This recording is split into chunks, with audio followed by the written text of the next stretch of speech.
All right, so we got to put this onto this. First thing, let's get her on the stand, and I guess we're going to work on the chain and get that off first. All right, bolts are out. So we pull this guy off. Now, a little guy, that metal bit, that's the chain guide, this little guy here. So he sits in there. So he's got to come out too. And the next thing we got to find is the master link. Master link. There you are. Okay. And now you got to come out. Let's see if I can do this with one hand. Right, get on this little guy. Give him a squiz. Probably gonna have to. Oh, there she goes. Got that guy out. Now we can pop him out. My favorite way to remove the chain is just wheel her backwards. Give me all of that, please. Thank you. Done. All right, mud flapper's got to go. And we're gonna go back on for the feel like that. All right, swing arm's got to come off. That shock's got to come out. Plastic's got to come off. So, I'm going to start with the seat. All right, so I got the plastic bolts off this. So he comes off. And now I can see the top of my shock. And I'm going to have to do down here. And I got to get rid of this guy here.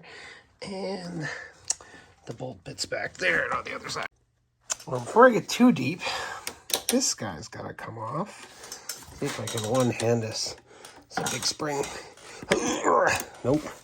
Methinks I'll have to do this with two hands. Well, two hands works. And a tripod helps as well for you guys. All right. So, step one, get spring off. Step two, I'll have to get my kickstand off. Can you have too big of an impact? I think not. Just make sure you got it going in the right direction. Not even needed. Could have dealt it with a small one. All right. Big guy's needed for this one because the little guy couldn't get him off.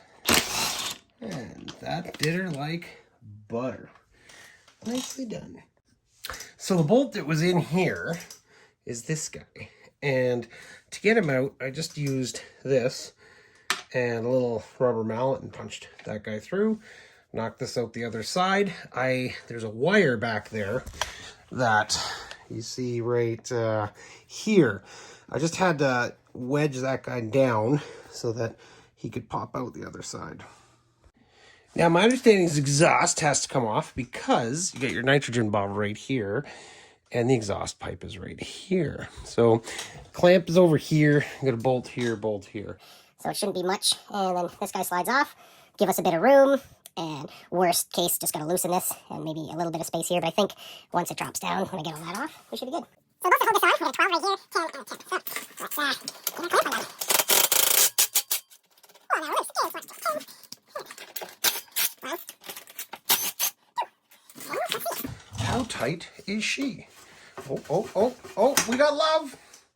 Not too bad. All right, we got to get the brake out of the way so I can get to my bolts. There's a little spring out there. We'll have to come out. Almost. There we go. All right, right here. There we go. This guy out of the way. These are 6 on me. And this guy out of there, because he is gonzo until summertime. There we go. All right, now we have 5. 1, 2. All right, I'll put you guys back in your homes. So we're going to have you for next year. And I don't need you. So the bolt's on the other side, but this pin, I guess, is going to come out this way, and I should be able to get the whole assembly out. So I believe everything is disconnected that I took a look at. I got my 21 mil, so let's freaking get her out. Ho, ho, ho. We got a nut. Now,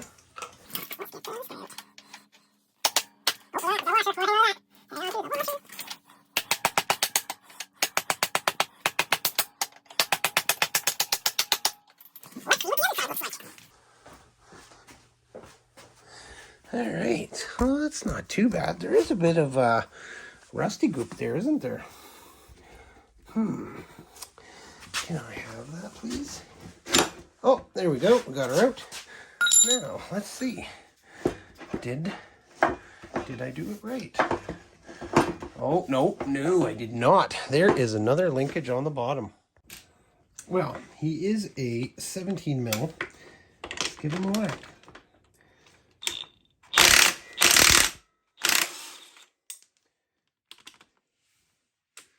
See how it goes.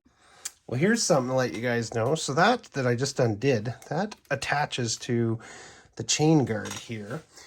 And you got to take this peg off. All right, get the peg off. Let's start with the cotter pin.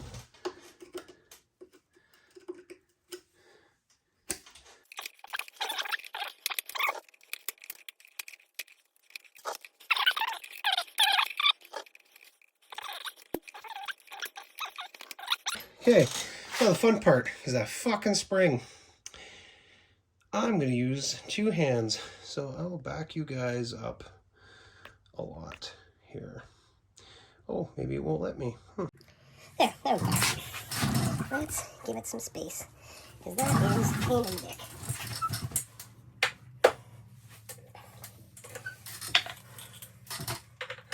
Too big.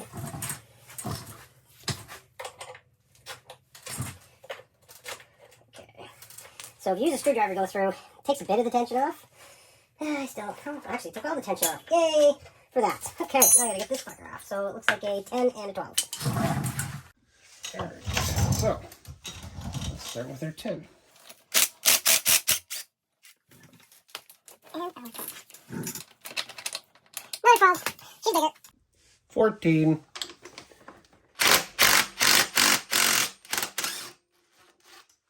Okay, so this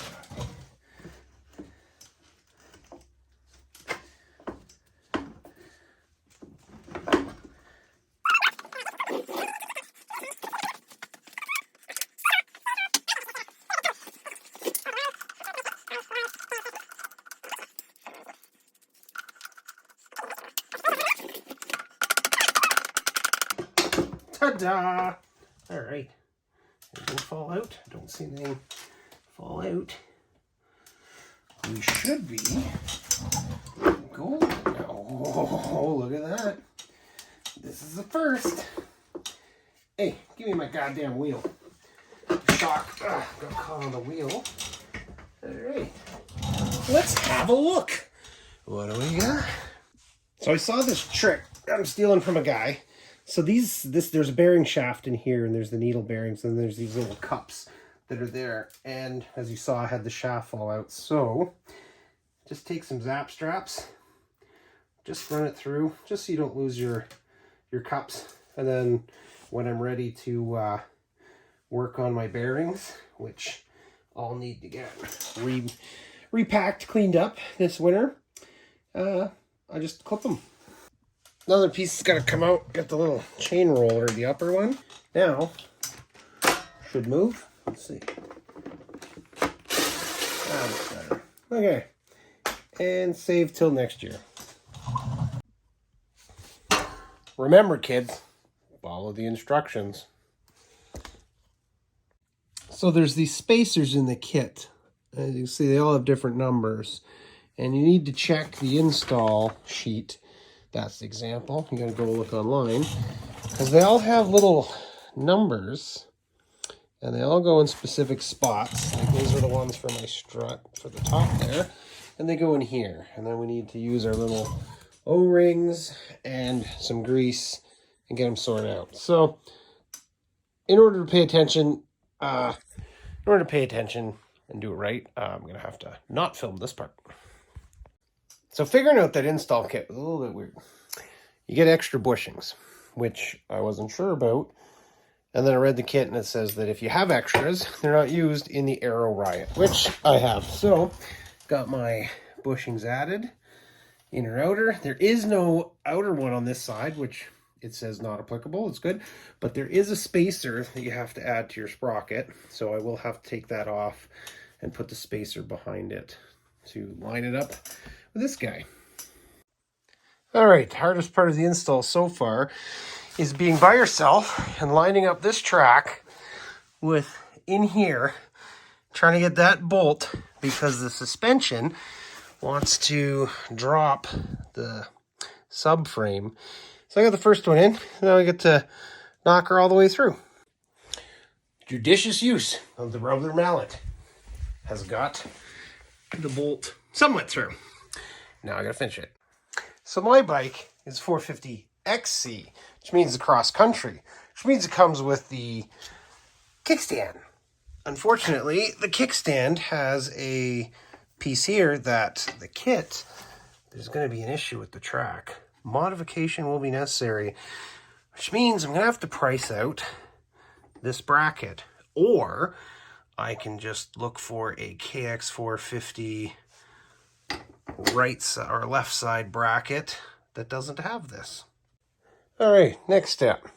Let's throw the shock in. I got a big opening here, so we can drop it down. The only problem is this. So now I have to lift the bike to drop that shock into there, because I am not able to squish that shock whatsoever, even though I've got it on the lightest setting. Oh well, we shall figure it out. All right, fat guy bike lifting time. Let's see. All right, so get it out here.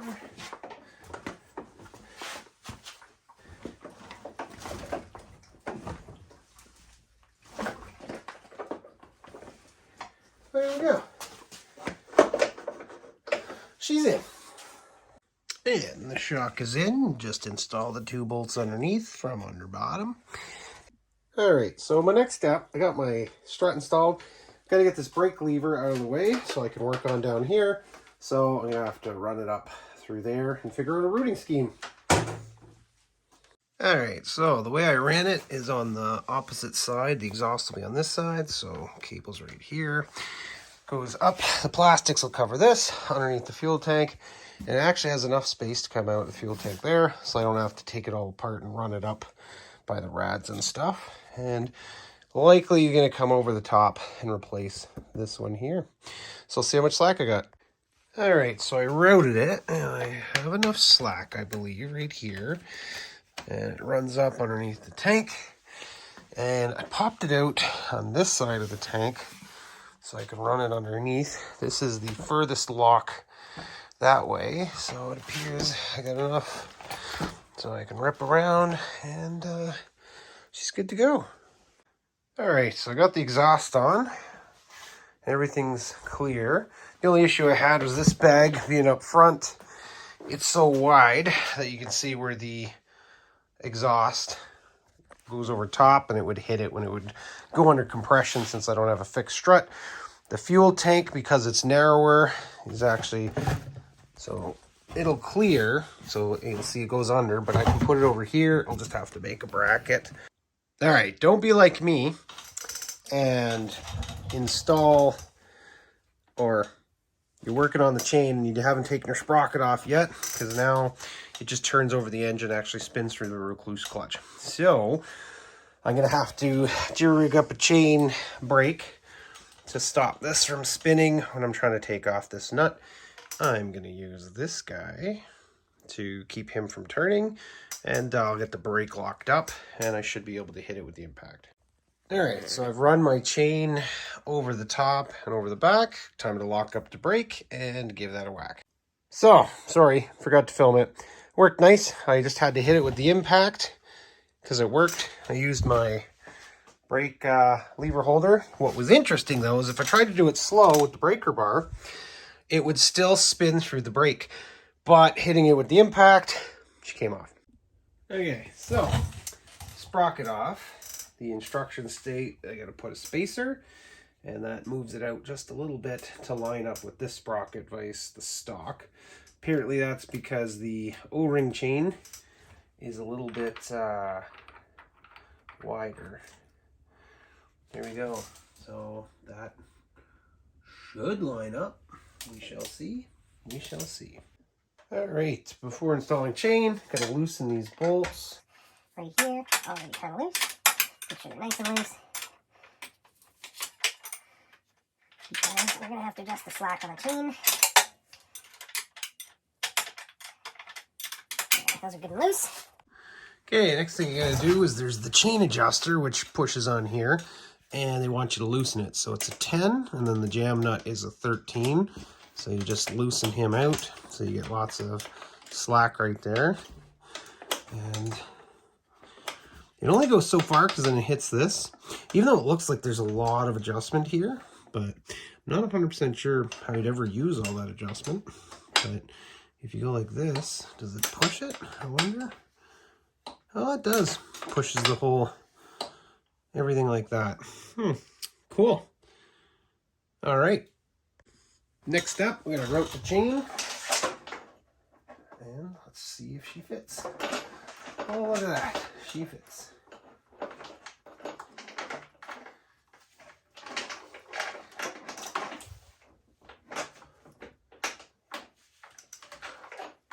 Now, the fun part is going underneath here.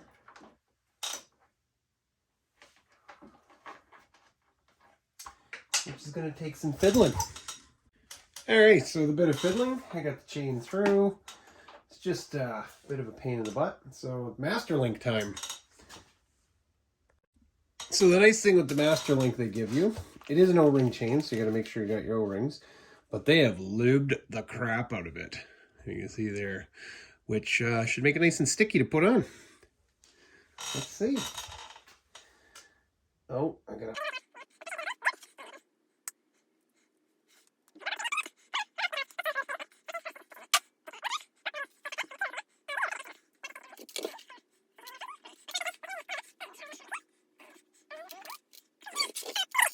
Well, it's a good thing I didn't do it lock it up, because I've done it wrong. I've put my one chain underneath this slider, and it goes above it. Double check the directions.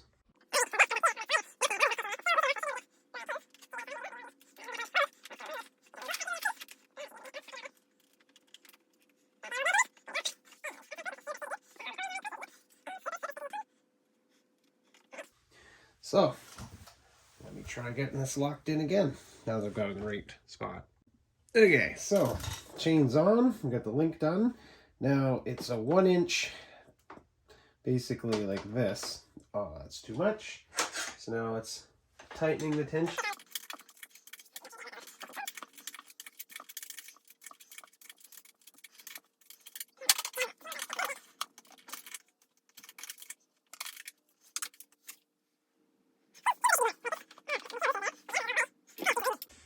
Now I know I'm fucked up. I need to make sure the suspension is at full travel.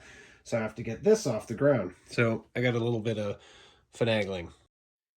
So right here I've made a mistake. I'm saying that you need to cut the chain because it's got too many links, which is incorrect. I simply didn't know how I was supposed to adjust it properly, and I figured that out later. So I fucked up. Don't cut your chain link. It's the right length. What you need to do is this adjuster. When I wanted to take the slack out, I was trying to go this way, but you can see it's finished. You actually turn it the other way against this, and it pulls it back. So, new chain incoming, because it's too short now. While waiting for the chain, we will do the front ski. So, took off the guards. Next will be the brake, which is 6mm. So, gotta go get my wrench to get that off. All right, let's get the caliper off. Boom! Caliper off. So I got one more last piece holding on. And there she goes. Ta-da! Okay, front axle time. It's 22. And that's that. And 10 mils on the...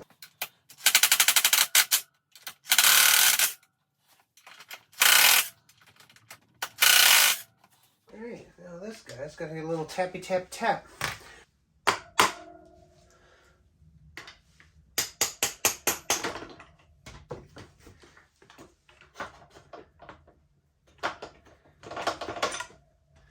And one wheel done.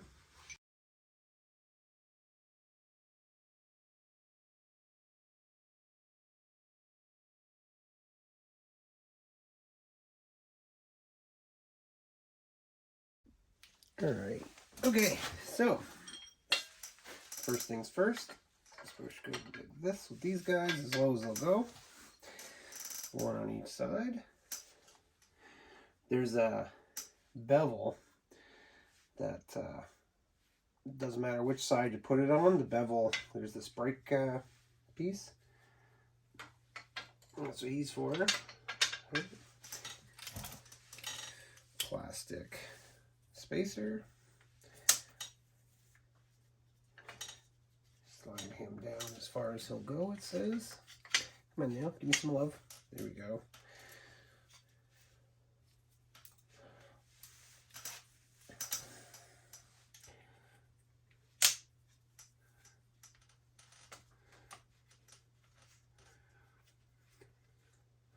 Ah, yes, they do have to go low because they recess down. Now these guys are going to go like this. Like that. There's enough tension, at least for mine, that it's holding it on. Then, these are all the same. Nope, two are longer.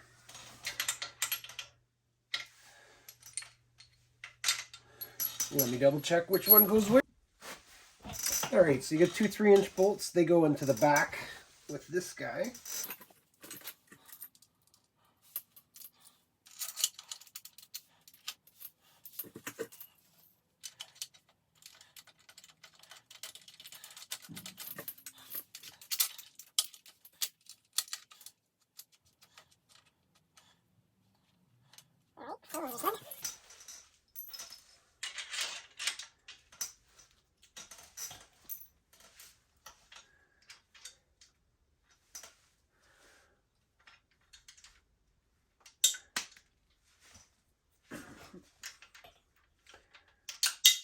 Oh, come on.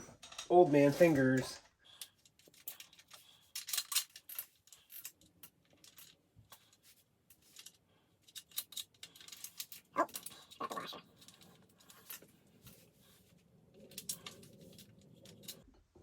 So, these got to be torqued down to 18 foot-pounds.